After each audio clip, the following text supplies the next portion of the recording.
didn't say a word. Not a word.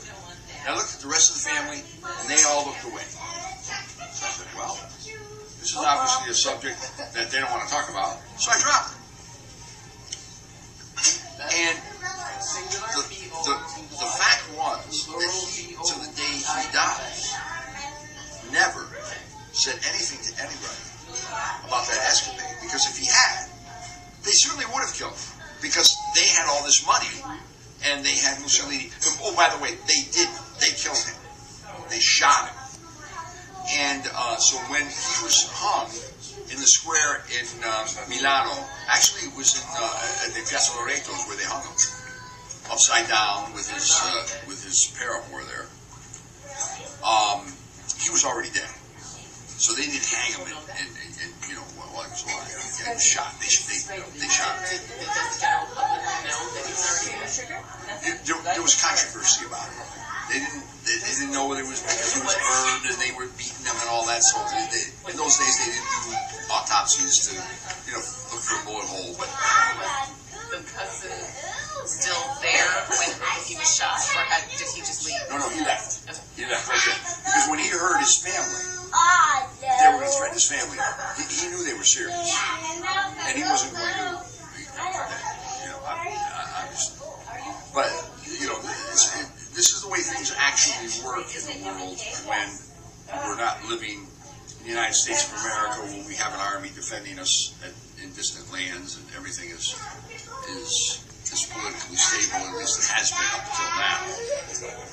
And so I thought that was an interesting story, but it is all true. And I spoke to my cousin, his son, the Maresciallo's son. He says, "Oh yeah, Giovanni, that's a true story. So that's exactly what happened, and that's exactly how it happened." And so it's a little interesting piece of information for you folks out there. That is what happened to Mussolini. And there's another thing. There were some quotes.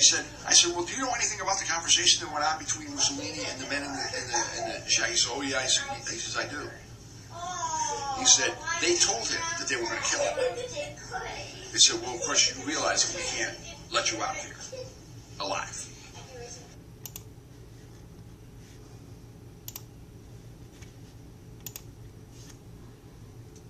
There were some quotes.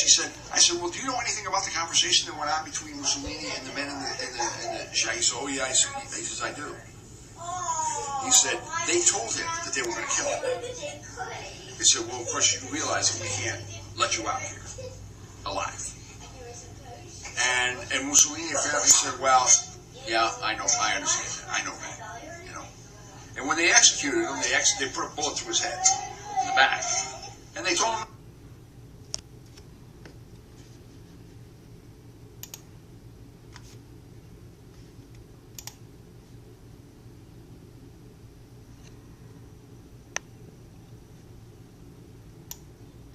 And when they executed him, they put a bullet through his head in the back. And they told him they were going to do it. They said, I'm going to count to 3 and I'm going to kill you. You're not going to feel it. It's going to be an execution. And that's how he was killed. You know, all very factually done, you know. And, but you're not going to read that anymore. I would challenge you to find that story anywhere. You won't find it. Well, give it a shot. And those people, you know, those families are still wealthy today, aren't they?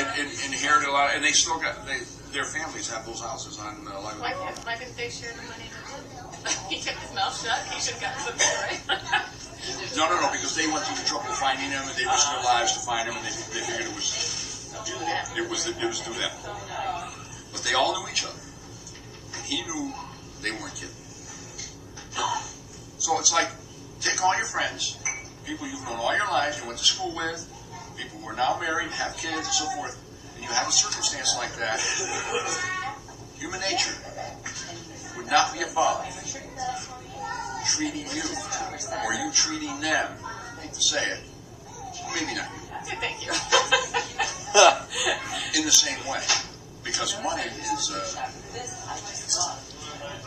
through all evil, that kind of money. So that's what happened. I do have caffeinated too. did I just leave?